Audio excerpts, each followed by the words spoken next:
Hello everyone, welcome back to my YouTube channel explore and employee.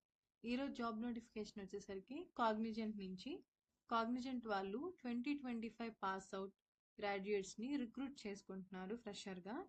ఇక్కడ మీరు చూస్తున్నట్లయితే మీకు అన్ని లొకేషన్స్ అయితే ఉన్నాయి ఈ జాబ్కి. చెన్నై, బెంగళూరు, హైదరాబాద్, కోల్కతా, పూణే, కోయంబత్తూర్, కొచ్చి, భువనేశ్వర్, ఇండోర్. సో అన్ని లొకేషన్స్ ఉన్నాయి కాబట్టి డెఫినెట్గా అందరూ అప్లై చేసేసుకోండి. ఈ జాబ్కి మీరు ఇక్కడ చూసుకున్నట్లయితే 28 ఏప్రిల్ లాస్ట్ డేట్ అనమాట. సో 3 డేస్లో క్లోజ్ అయిపోతుంది. తప్పకుండా అందరూ అప్లై చేసుకోండి. ఇంక మనం డీటెయిల్స్లోకి వెళ్ళిపోదాం. ఇక్కడ మీరు ప్యాకేజ్ చూసుకున్నట్లయితే 4 lakhs నుంచి 6,75,000 per annum వరకు మీకు శాలరీ అయితే డిసైడ్ చేస్తారు based on your interview and your performance. ఇక్కడ చూడండి, ఎలిజిబిలిటీ క్రైటీరియా చూసుకున్నట్లయితే క్లియర్గా ఇచ్చారు 2025 బ్యాచ్ అని చెప్పేసి. అది కూడా బీఈ, బీటెక్, ఎంఈ, ఎంటెక్ వాళ్ళు అనమాట. సో ఎవరైతే 2025 పాస్ అవుట్స్ ఉంటారో, బీటెక్ కంప్లీట్ చేస్తున్నా సరే, ఎంటెక్ కంప్లీట్ చేస్తున్నా సరే, మీరు ఈ జాబ్కి అప్లై చేసుకోవచ్చు. బట్ ఇక్కడ ఏంటంటే ఇక్కడ మీరు చూసుకున్నట్లయితే కొన్ని స్ట్రీమ్స్ అయితే నాట్ ఎలిజిబుల్ అండి. ఫుడ్ టెక్నాలజీ కానీ, ఫ్యాషన్ టెక్నాలజీ కానీ, లేదా లెదర్ టెక్నాలజీ కానీ, ఇవైతే నాట్ ఎలిజిబుల్. రిమైనింగ్ స్టూడెంట్స్ మాత్రమే దీనికి ఎలిజిబుల్.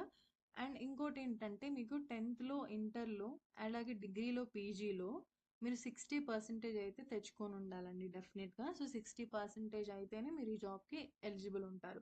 అలాగే మీరు జాయిన్ అయ్యే టైంకి మీకు ఎలాంటి సప్లీస్ అయితే ఉండకూడదు. అది క్లియర్గా ఇక్కడ మెన్షన్ చేశారు, చూసుకోండి. స్టాండింగ్ ఏరియాస్ అయితే మీకు ఇక్కడ ఉండకూడదండి. And at the same time మీకు 60% అయితే అన్నిట్లో ఉండాలి జాయిన్ అయ్యే టైంకి. అండ్ ఇక్కడ చూసుకున్నట్లయితే flexibility to work from any Cognizant office location అని చెప్పేసి ఇచ్చారు. షిఫ్ట్ టైమింగ్ ఆల్సో, మీరు ఏ షిఫ్ట్కైనా వర్క్ చేసేలాగా ఉండాలి willing. At the same time ఏ లొకేషన్లో మీకు జాబ్ ఆఫర్ ఇచ్చినా కూడా మీరు ఆ లొకేషన్కి వెళ్ళి వర్క్ చేయాల్సి ఉంటుంది. ఇది ఓన్లీ ఫర్ ఇండియన్ పీపుల్కి మాత్రమే eligible or OCI who are currently residing in India అని చెప్పేసి ఇచ్చారండి. సో డెఫినెట్గా ఇక్కడ మీరు చూసుకున్నట్లయితే resume, passport size photo mandatory. అలాగే మీకు అన్ని అకాడమిక్స్ డాక్యుమెంట్స్ ఉంటాయి కదా, మార్క్ షీట్స్ కానీ, ప్రొవిజనల్స్ కానీ. సో ప్రొవిజనల్స్, మార్క్ షీట్స్ అయితే అన్నీ ఉండాలి along with the college ID అండి. కాలేజ్ ఐడి ఎందుకు అంటే మీకు ఇంటర్వ్యూ చేసేటప్పుడు కాలేజ్ ఐడి చూపించండి అని చెప్పేసి అడుగుతారు. సో ఇది మ్యాండేటరీ. ఆల్రెడీ ఇంటర్వ్యూస్ అయిన వాళ్ళకి కూడా కాలేజ్ ఐడి అయితే చూపించమని చెప్పారు. If in case by mistake మీ దగ్గర కనుక కాలేజ్ ఐడి మిస్ అయి ఉంటే నో ప్రాబ్లం, పాన్ కార్డ్ చూపించినా కూడా ఇంటర్వ్యూ అనేది జరుగుతుంది. ఇక్కడ చూసుకున్నట్లయితే చూడండి, పాన్ కార్డ్ అనేది మ్యాండేటరీ అని చెప్పేసి ఇచ్చారు ఆన్ బోర్డింగ్కి. And at the same time voter ID కానీ, పాస్పోర్ట్ కానీ ఎలిజిబుల్ అండి. సో తప్పకుండా అందరూ ఈ జాబ్కి అప్లై చేసుకోండి. నేను లింక్ అనేది డిస్క్రిప్షన్లో ఇస్తాను. ఇక్కడ చూసుకున్నట్లయితే మీకు కొన్ని స్కిల్స్ కూడా మెన్షన్ చేశారు చూడండి. Students should be technically and academically proficient with advance programming. ఇలా కొన్ని స్కిల్స్ అయితే ఇచ్చారు కదా. దీనిలో మీకు కొన్ని స్కిల్స్ లైక్ ఫర్ ఎగ్జాంపుల్ ఒక ప్రోగ్రామింగ్ నాలెడ్జ్, అలాగే ఒక డేటాబేస్ నాలెడ్జ్ ఉన్నా కూడా మిమ్మల్ని అయితే తీసుకుంటారు.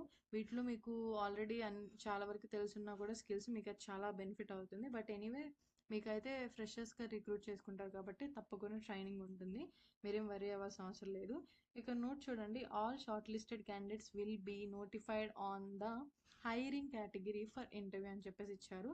Final decision on candidate screening, eligibility for assessment, interview and final selections will be at this sole discretion of Cognizant అని చెప్పి ఇచ్చారండి.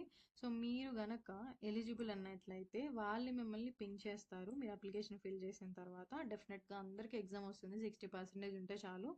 ఎగ్జామ్ క్వాలిఫై అయిన వాళ్ళకి టెక్నికల్ ఉంటుంది, ఫాలోడ్ బై హెచ్ఆర్ ఉంటుంది. సో ఇవి జాబ్ డీటెయిల్స్ కాగ్నిజెంట్ గురించి. తప్పకుండా అందరూ అప్లై చేసుకోండి.